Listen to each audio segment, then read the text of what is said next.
মানে আমি একটু কাদা নিয়ে খেলি।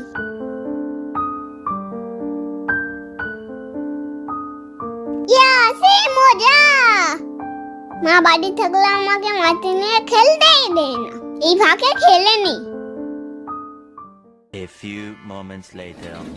এই মা মনে হয় চলে এলো, আমরা তো নুন যাই লুকিয়ে দিই। বাবান, কি করছিস তুই ওখানে? না না, আমি কিছু করছি না তো, আমি তো গাছপালা দেখছি। কিছু করছিস না? ও, কি লুকাচ্ছিস তুই পেছনে ওটা?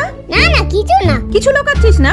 তোরা তো দেখি তুই কি লুকাচ্ছিলিস, কই হাতটা দেখি। মা আমি নোংরা খাচ্ছিলাম, তুমি বকবে বলে আমি হাতটা লুকিয়ে দিয়েছিলাম। সরি মা, তুমি বকো না প্লিজ প্লিজ। ওরে বাবা রে, আমার সোনা, সব সময় সত্যি কথা বলতে হয়, সোনা বাবা আমার।